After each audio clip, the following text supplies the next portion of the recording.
Cool. Well, as I was saying before we started recording, great to see you again, Brian. Last time I saw you was at the great Religious Freedom and Business Foundation event you had in DC on employee resource groups, which was fantastic. So congrats again, and great to see you. Good to see you. Thanks for taking time to talk, Mark. I was praying this would really work well. That's too easy. Jeez. Hey, can you just give a little bit of an introduction of who you are? That'd be fantastic. Yeah, so again, Brian Grim, I'm the president and founder of the Religious Freedom and Business Foundation, and we work to help businesses become religiously inclusive and also see how religious freedom, broadly defined, is good for economies and good for business, good for the bottom line, good for peace, things like that. I'm with you, as you know, and so it's going to lead into a lot of what we're going to talk about. And you know, Simon Sinek made the why more famous than it was before, I guess. And I'd love for you to share your why, and even more inclusive in that, why you do what you do. Yeah, well, the why is really important. So the why comes from two things. One, my own personal faith. So, you know, faith to me is something that's important. Having the freedom to choose faith. So, you know, many people, they're born into a faith, and they, you know, I think it's important that then people have the chance to choose it or make a different choice. So for me, I was born into a Protestant household, and then I became a Methodist, then I became a Baptist, and then since 1994, I've been Catholic. And so I haven't gone all the way and become, you know, Wiccan or something like that. But you know, that ability to choose is important because in order for us to be our full selves, we have to, you know, have things that are authentic in our lives. And so, you know, for me, I've found the most authentic expression of myself through my Catholic faith. And not, yeah, of course, not everybody, you know, I'm all for people finding what's their right place to be. And so I could talk a lot about that, but I think that relates to the other side, the business side.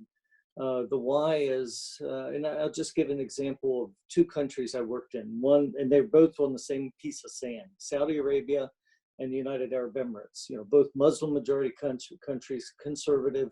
The one country, Saudi Arabia, my faith was completely illegal. No chance to practice.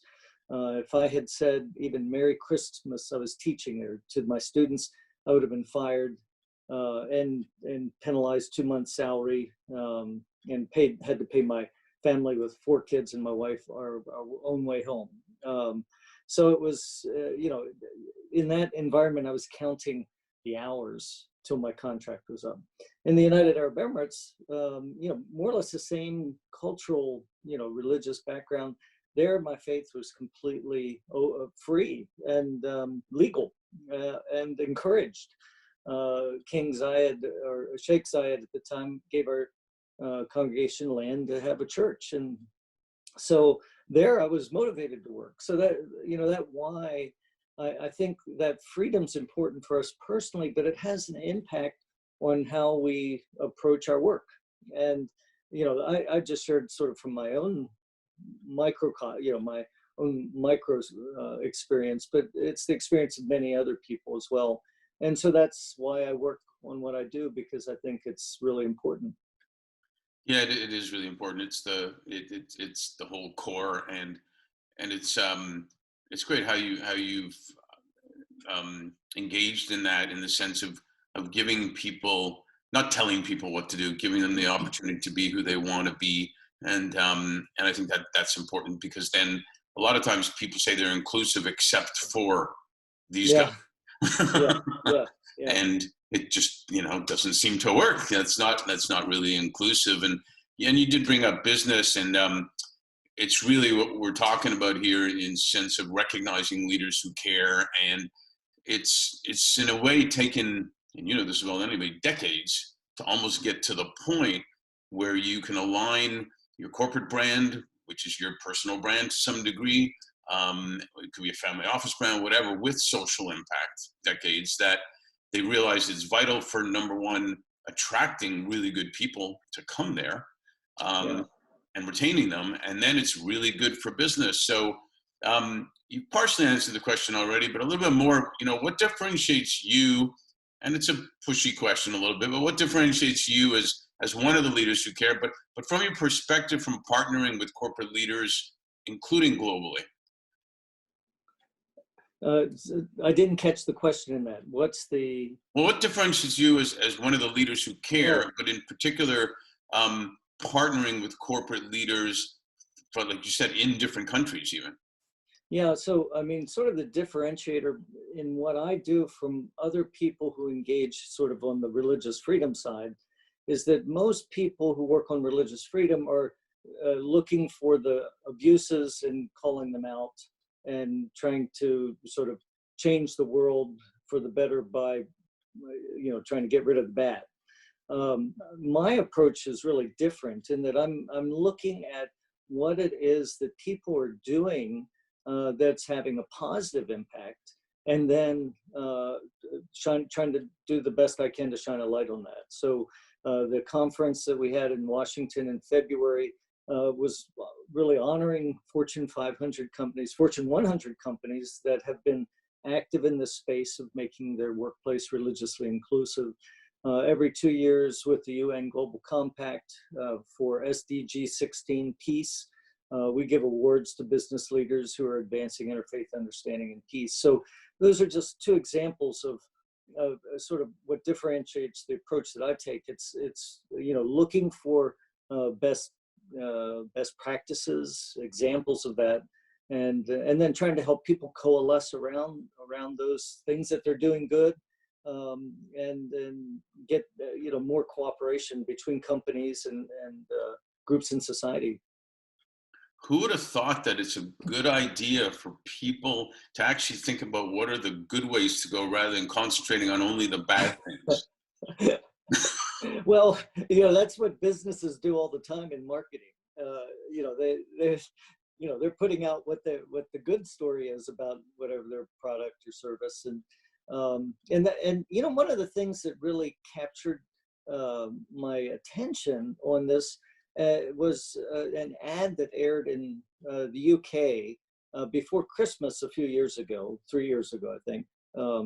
And it was the first time they had ever had an ad where they had a real priest and a real imam in the ad. And they had these two old guys, meeting for tea, the priest and the imam, and they're talking and obviously having a good time. You can't hear what they're saying, but they both get up and I have a hard time getting up. And then they each, have they leave each other, and they each have this bright idea. They pull out their phones, and then they're going, and then here they each bought something on Amazon and it's delivered to each of their doors, and they open it up and they're each so excited that they got this gift. And then you see the imam going into the mosque and the priest going into the church, and they pull these knee pads up that they had given each other because their knees were all creaky and old. They had to do a lot of kneeling. And, for me, I've showed that video to a lot of audiences, and, people were in tears watching that. They just find it so heartwarming to see that happen. So, I think that that's a positive message. And so, I guess I've learned from business. Part of what I've done is, see what they do good and be inspired by that. Well, it's interesting. I compare a lot of things to sports, and the best thing I always found when as a player and then coaching was the best return of loyalty and performance from a player was when he made a mistake. The coach said, "Hey, you made a mistake. We'll fix this now. Get out there and let's make it happen." And it's Yeah, the same thing for a boss and an employee. In fact, you lose the whole return on investment by firing them then, because yeah, what they may have learned is now gone. So, and not to mention they feel good. Like, wow, I got somebody on my side, right? Yeah, yeah. I think that's one thing. For another differentiator is for businesses when they realize that, I'm there to try to both encourage the good that they're doing and give them more ideas of, things they could do, and engage in that. That they sort of adopt me as one of their team members, and so that, for me, that's very meaningful. The big thing that I've seen, and it's obvious to anybody that works in business, but for those that don't, that it's not their first thought. When you think of business, you think of, Apple. Okay, I just showed an iPhone or an iPad, and then, but there's lots of people in that company, and so when I think of business, the first thing I think of are the people that are there. So American Airlines, who was one of our partners in the conference, Right. I've gotten to know so many of them, and I don't think of American Airlines now first as an airplane. I think of it as all these people that are involved in making that business work. Well, that's why we do call it leaders who care and not corporations who care. And people say, oh, want to go work for that corporation. I get the comment, but Yeah. it is, you're right. It is always about people. And, my grandparents always used to say, and I'm sure your grandparents and a lot of other grandparents always used to say, as long as we have our health, that's the most important thing, right? Yeah. Yeah. Yeah. And they really meant it, because the immigrants, hardworking, the whole bit, that was the first priority. So when you consider all the incredibly fast change that's happened in the last 50, 40, 30, 10 years, technology and Mm. whatnot, COVID-19 here, dramatically impacting us in so many ways. There's almost been, not to sound religious, an awakening to some degree, maybe because we have time, to what's important. And I'd love to get your views, and it's so great you brought in the people aspect, because this is what it's all about. I'd like to get your views on what you see the infamous future of work, the future of business, including the part about inclusion, because there's going to be employees at the office. There'll be a lot more, even though it was starting already, but there'll be a lot more remote now too. Yeah. So what are your views of what the future looks like?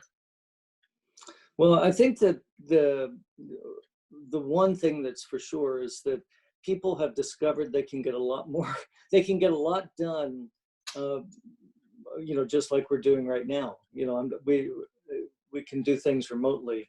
So that is going to change things. It can change things for religion, can change things for business, it can change things for family.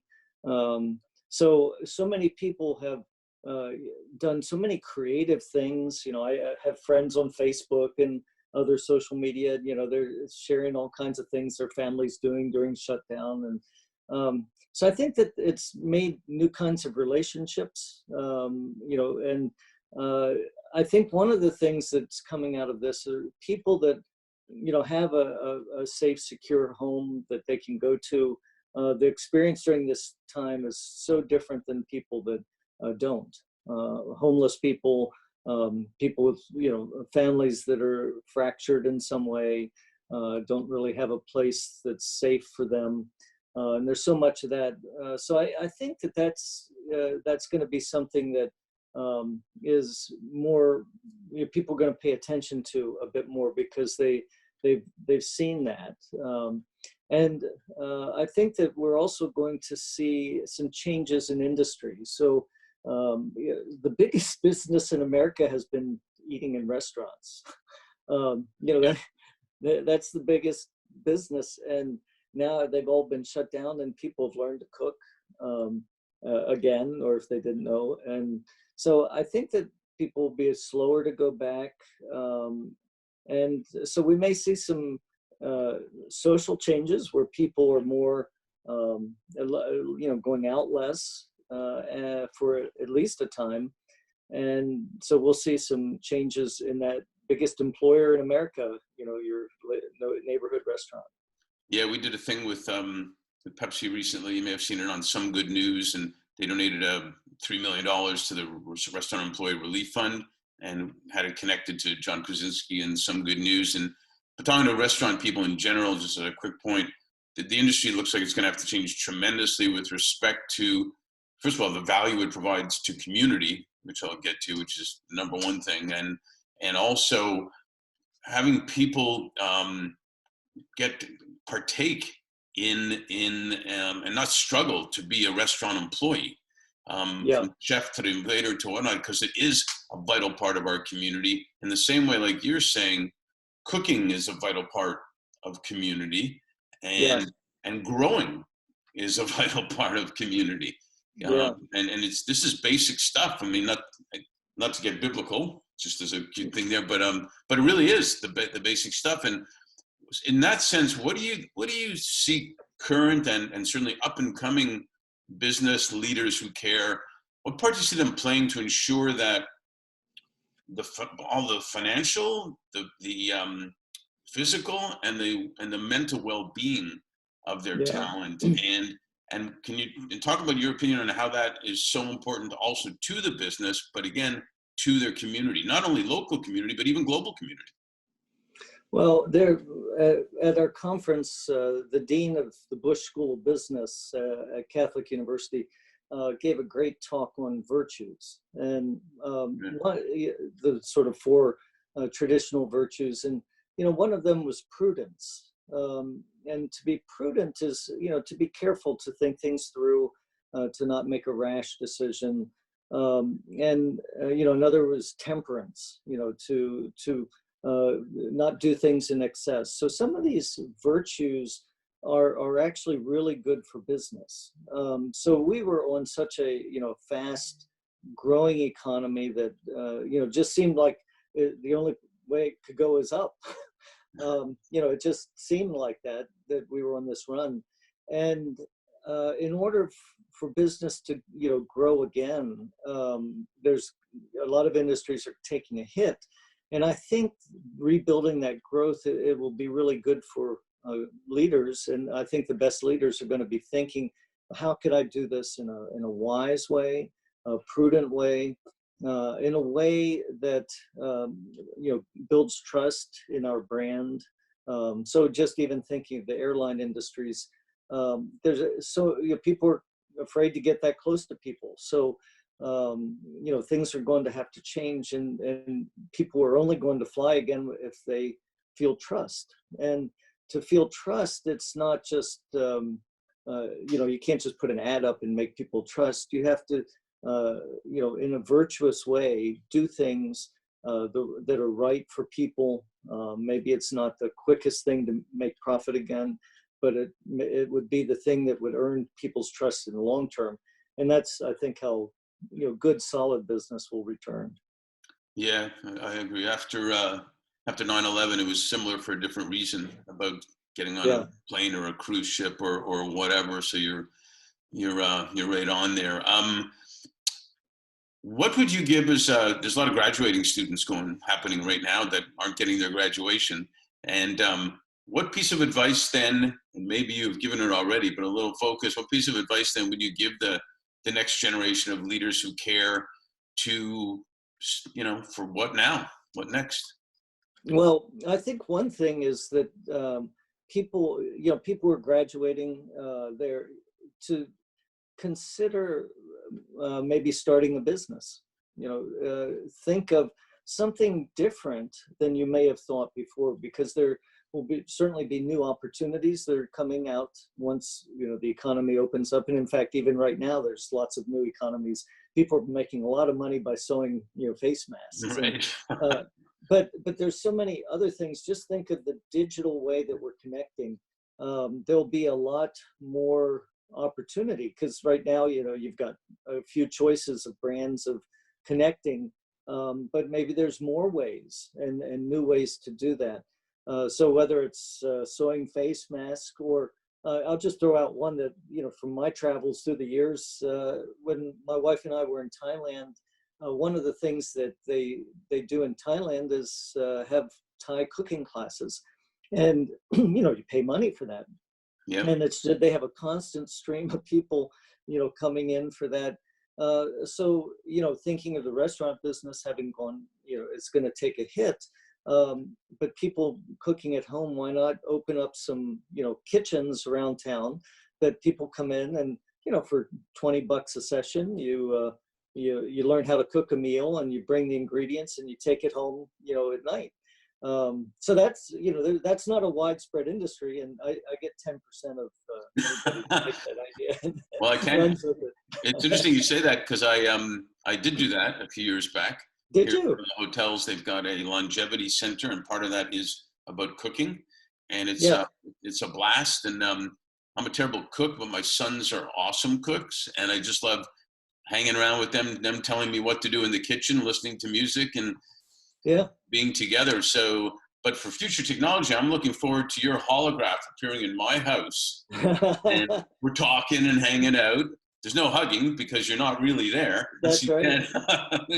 and you do that. And from what I understand, I heard Fauci say that we might have to eliminate handshakes forever because it's the number one way that we get sick. So that's a tradition. There's a lot of good thinking going on, which you don't want bad things to happen, but there's a Yeah. book I've read again recently called Man's Search for Meaning, and there's meaning in everything, and it's a matter of what do you do with it? How do you think about it? And like you said before, the prudence and everything that you've got gives you an opportunity to think right now. So hey, always great to talk to you. I know we could go on for a long time, and I certainly look forward to continuing to support what you're doing, and working together for religious freedom, for business to leaders to create peace out there, and have a better world, man. Yeah. Amen. Amen. We can sing. I sang that at a restaurant not too long ago. We were at one table and we all started going, "Hey, amen," and then the other table started. It was like fantastic. So, hey, all the best. Stay safe, and I'm sure we'll speak soon.